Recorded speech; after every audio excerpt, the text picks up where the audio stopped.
जय हिंद दोस्तों। शिक्षा मनोविज्ञान की श्रृंखला के अंतर्गत आज हम बात करेंगे पार्ट फिफ्थ की। कल की क्लास में हमने सबसे पहले तो शिक्षा को जाना, उसके तदुपरांत मनोविज्ञान के विकास क्रम उत्पत्ति को जाना। थर्ड पार्ट में हमने मनोविज्ञान के संप्रदायों के बारे में विस्तृत चर्चाएं की। फोर्थ पार्ट में हमने मनोविज्ञान की शाखाएं और मनोविज्ञान की शिक्षा में अध्ययन के बारे में विस्तृत चर्चाएं की। इसके बाद में साथियों आज पार्ट फिफ्थ के अंतर्गत हम बात करेंगे शिक्षा मनोविज्ञान के विकास की। इसके बाद हम बात करेंगे शिक्षा मनोविज्ञान की परिभाषाओं की और अवयवों की। तो साथियों क्लास स्टार्ट करते हैं। सबसे पहले शिक्षा मनोविज्ञान की शुरुआत।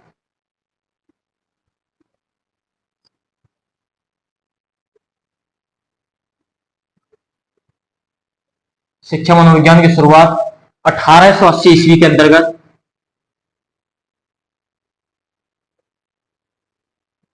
एक महान मनोवैज्ञानिक फ्रांसीसी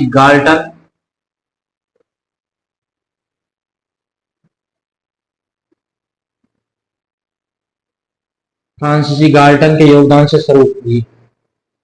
साथियों शिक्षा मनोविज्ञान की उत्पत्ति की यदि हम बात करें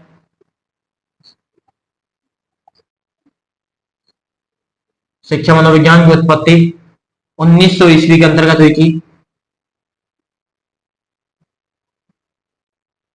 एवं पूर्ण या निश्चित स्वरूप धारण किया था शिक्षा मनोविज्ञान ने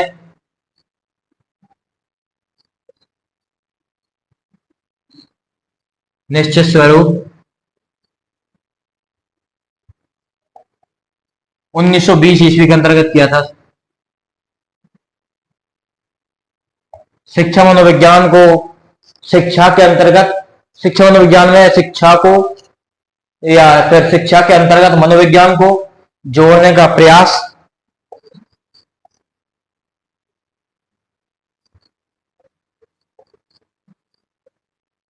इसके अंतर्गत थॉर्नडाइक,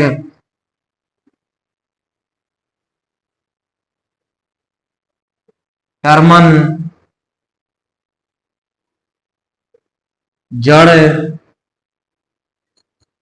इसके अलावा यदि हम बात करें तो स्टैनले थे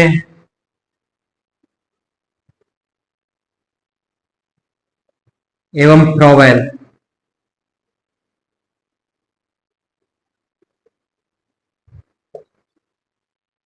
साथियों इसके अतिरिक्त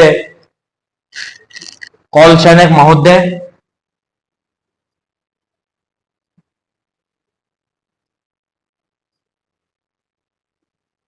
और स्किनर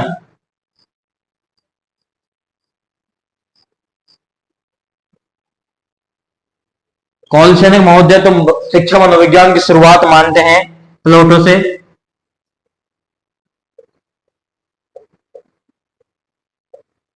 प्लेटो से शुरुआत मानते हैं और स्किनर महोदय अरस्तु से शिक्षा मनोविज्ञान की शुरुआत मानते हैं।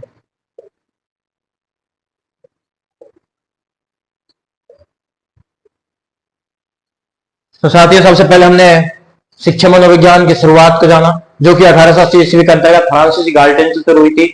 इसके बाद में हमने शिक्षा मनोविज्ञान की उत्पत्ति के बारे में जाना जो कि 1900 ईस्वी के अंतर्गत हुई।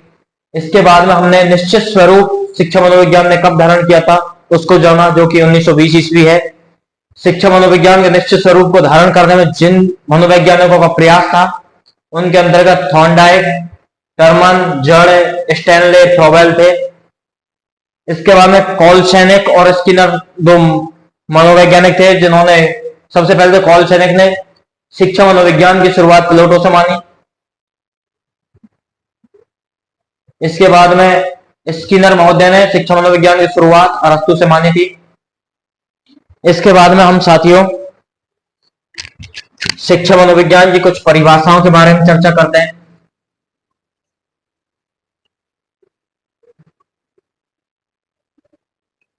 सबसे पहले तो हम शिक्षा मनोविज्ञान की सामान्य परिभाषा को जानें।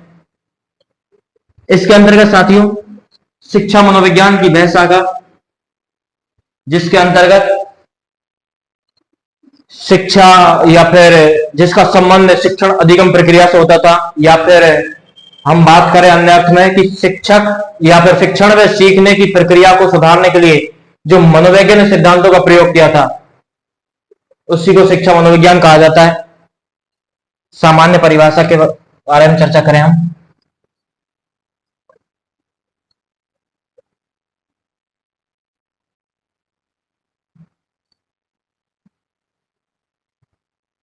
सामान्य परिभाषा के अंतर्गत साथियों, शिक्षा मनोविज्ञान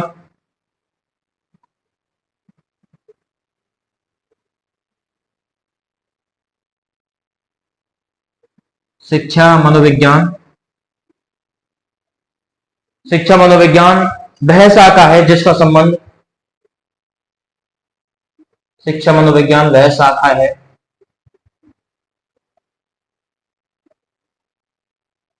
जिसका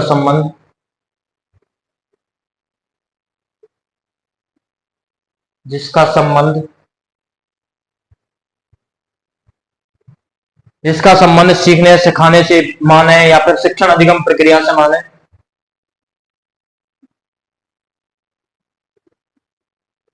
शिक्षण अधिगम प्रक्रिया से है।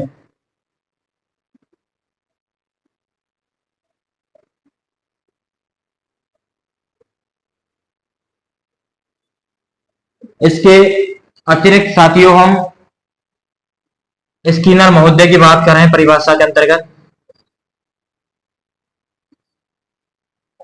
स्किनर ने शिक्षा मनोविज्ञान की परिभाषा के अंतर्गत कहा था कि शिक्षण अधिगम प्रक्रिया सीखने व सिखाने से संबंधित है, अर्थात शिक्षा मनोविज्ञान का संबंध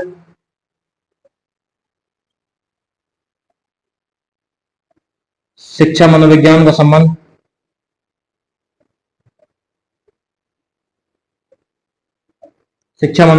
संबंध सीखने व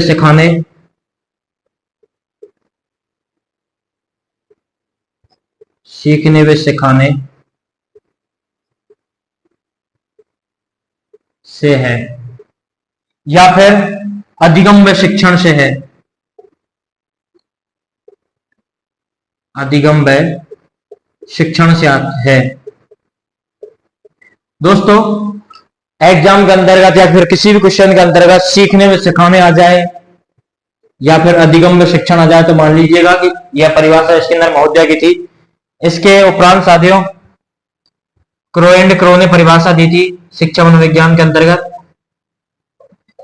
क्रो एंड क्रो महोदय ने कहा था कि शिक्षा मनोविज्ञान बालक के जन्म से लेकर और वृद्धावस्था तक सीखने के अनुभवों का वर्णन व व्याख्या करता है।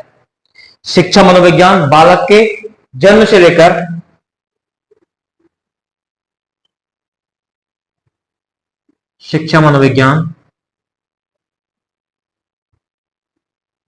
बालक के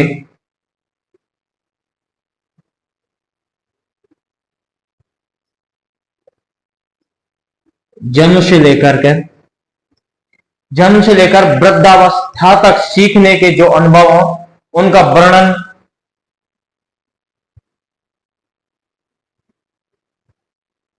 वृद्धावस्था तक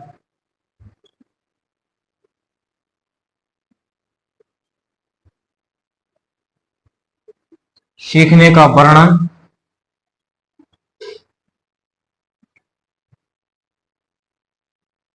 या व्याख्या होती है।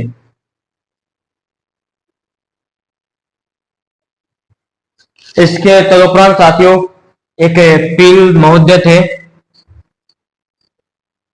इन्होंने शिक्षा मनोविज्ञान में शिक्षा मनोविज्ञान है उसके अंतर्गत शिक्षा का विज्ञान माना है। शिक्षा मनोविज्ञान को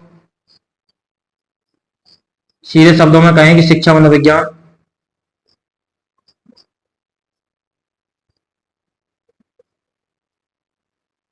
शिक्षा का विज्ञान है।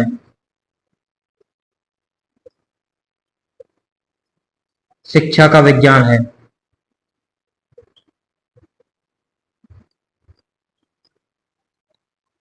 तो साथियों हमने शिक्षा मनोविज्ञान की परिभाषा के अंतर्गत सामान्य परिभाषा जानी। इसमें शिक्षा मनोविज्ञान वह शाखा है जिसका संबंध शिक्षण अधिगम प्रक्रिया से होता है। तदुपरांत हमने स्किनर महोदय की चर्चा की, परिभाषा की कि शिक्षा मनोविज्ञान का संबंध सीखने व सिखाने से है, या फिर हम कहें कि अधिगम व शिक्षण से है। हमने इसके उपरांत एक क्रू महोदय की परिभाषा देखी, जिसके अंतर्गत शिक्षा मनोविज्ञान बालक के जन्म से लेकर वृद्धावस्था तक सीखने का वर्णन व व्याख्या करता है, या फिर इसके अंतर्गत व्याख्या होती है। इसके अंतर्गत लास्ट परिभाषा हमने पढ़ी पील महोदय की, जो कि शिक्षा मनोविज्ञान शिक्षा का विज्ञान है। शिक्षा मनोविज्ञान के बारे में कहते हैं कि शिक्षा मनोविज्ञान शिक्षा का विज्ञान है। इसके बाद में साथियों हम शिक्षा मनोविज्ञान के अवयवों के बारे में जानते हैं।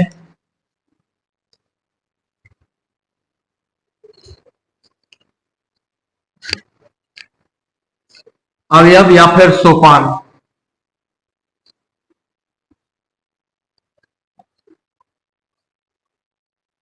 जिनकी हम क्रमबद्ध चर्चा करते हैं।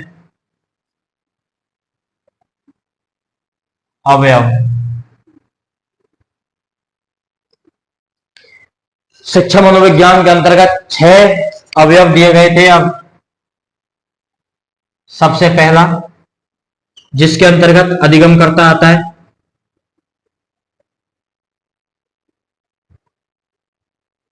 अधिगमकर्ता या लर्नर। सेकंड की हम बात करें तो इसके अंतर्गत अधिगम प्रक्रिया या फिर लर्निंग प्रोसेस, अधिगम प्रक्रिया। इसके बाद में थर्ड नंबर पर अधिगम स्थिति, तीसरा अवयव है अधिगम स्थिति।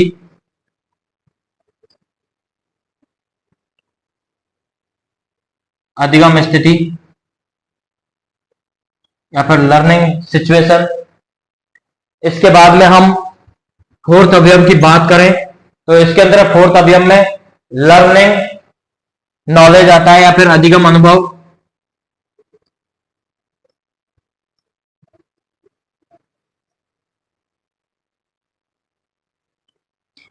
पांचवें अवयव की हम बात करें तो इसके अंतर्गत शिक्षण स्थिति आती है।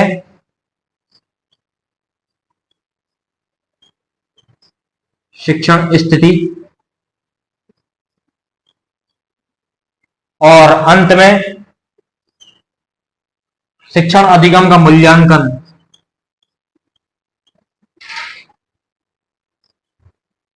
कभी कभी साथियों इसके अंतर्गत सीधा सीधा शिक्षण जो मनोविज्ञान के अवयव हैं उनके बारे में पूछा जाता है कि कितने शिक्षा मनोविज्ञान के अवयव हैं, और इनकी जो आरोही क्रम और अवरोही क्रम के माध्यम से पूछा जाता है कि कौन सा आरोही क्रम है इसमें, कौन सा अवरोही क्रम है, किस प्रकार से अधिगम स्थितियां हैं। इसके बाद में एक लिंडग्रेन महोदय थे,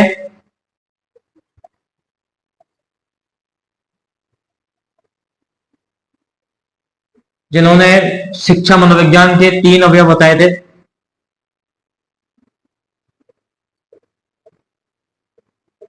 लिंडग्रेन के अनुसार 3 अवयव थे। सबसे पहला था अधिगमकर्ता।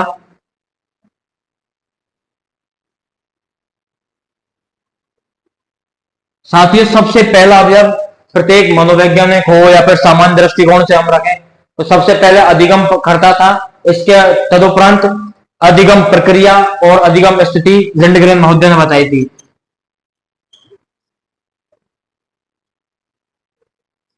अधिगम प्रक्रिया और थर्ड नंबर पर अधिगम स्थिति बताई थी। अधिगम स्थिति।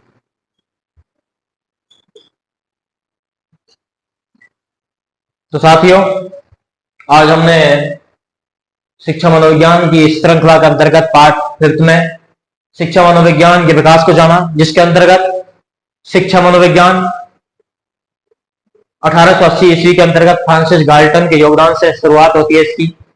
इसके बाद में शिक्षा मनोविज्ञान की उत्पत्ति की हम बात करें तो 1900 ईस्वी के अंतर्गत हुई। तदुपरांत वर्तमान स्वरूप शिक्षा मनोविज्ञान का 1920 के अंतर्गत आया। शिक्षा मनोविज्ञान का वर्तमान स्वरूप का प्रयास करने वाले मनोवैज्ञानिकों के अंतर्गत टर्मन, प्रॉवेल, जड़, थॉर्नडाइक, स्टेनले आदि थे। इसके बाद में हमने साथियों शिक्षा मनोविज्ञान के परिभाषाएं जानी, जिसके अंतर्गत शिक्षा मनोविज्ञान की सामान्य परिभाषाएं थी कि शिक्षा मनोविज्ञान वह शाखा है जिसका संबंध शिक्षण अधिगम प्रक्रिया से होता है। इसके बाद में हमने स्किनर महोदय की परिभाषा जानी कि शिक्षण अधिगम के अंतर्गत या फिर शिक्षा मनोविज्ञान का संबंध सीखने व सिखाने से या फिर अधिगम या शिक्षण से है। तदुपरांत साथियों हमने क्रो महोदय की परिभाषा को जाना शिक्षा मनोविज्ञान के अंतर्गत कि शिक्षा मनोविज्ञान बालक के जन्म से लेकर और वृद्धावस्था तक के जो सीखने के अनुभव है उनका वर्णन व व्याख्या करता है। तदुपरांत हमने अंतिम रूप परिभाषा जानी पीएल महोदय की, जिन्होंने शिक्षा मनोविज्ञान को शिक्षा का विज्ञान बताया। इसके बाद में शिक्षा मनोविज्ञान के अंतर्गत हमने अवयव जाने, जो थे 6 प्रकार के सामान्य अवयव बताए। इसके अंतर्गत अधिगमकर्ता लर्नर आता है। इस सेकंड अवयव अधिगम प्रक्रिया लर्निंग प्रोसेस। थर्ड नंबर पर अधिगम स्थिति लर्निंग सिचुएशन। फोर्थ नंबर पर अधिगम अनुभव या फिर लर्निंग नॉलेज। तदुपरांत 5वें नंबर का अवयव था शिक्षण स्थिति और 6 नंबर पर इवैल्यूएशन या मूल्यांकन। इसके उपरांत हमने लिंडग्रेन जो महोदय थे उनके अनुसार शिक्षा मनोविज्ञान के अवयव जाने, जो थे अधिगमकर्ता, अधिगम प्रक्रिया और अधिगम स्थिति। इसके तदुपरांत साथियों हमने एक इंपॉर्टेंट क्वेश्चन रह गया था कि प्रथम बृहद शिक्षा मनोविज्ञान की प्रयोगशाला स्थापित किसने की थी।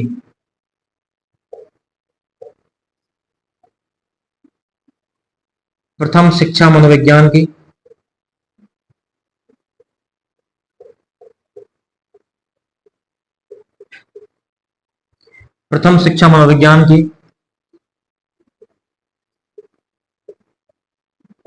बृहद प्रयोगशाला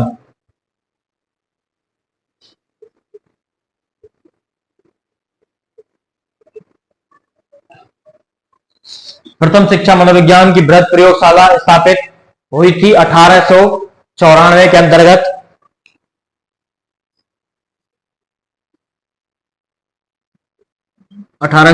ईस्वी में स्थापित करने वाले मनोवैज्ञानिक थे जॉन डीवी, जिन्होंने सीखने के 3 तत्व भी बताए थे, जो थे। और इसके अलावा प्रथम शिक्षा मनोविज्ञान की बृहद प्रयोगशाला की स्थापना की थी शिकागो विश्वविद्यालय के अंतर्गत।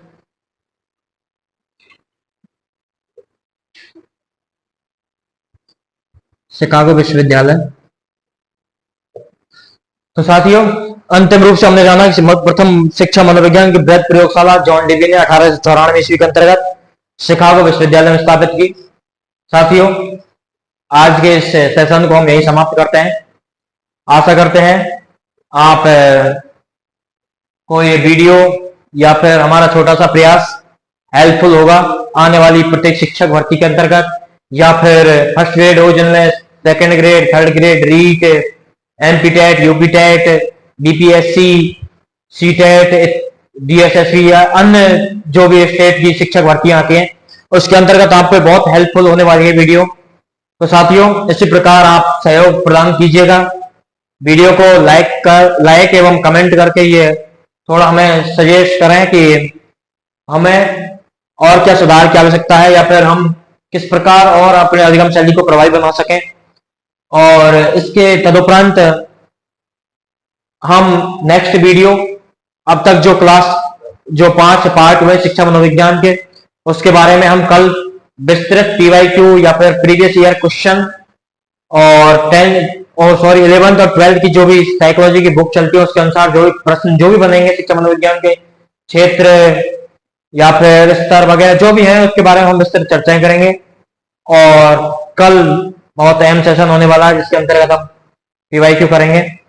तो साथियों जो भी इसके अंतर्गत कुछ रह गया होगा शिक्षा मनोविज्ञान के अंतर्गत उसको हम प्रश्नों के माध्यम से सॉल्व करेंगे या फिर प्रश्नों के माध्यम से समझेंगे।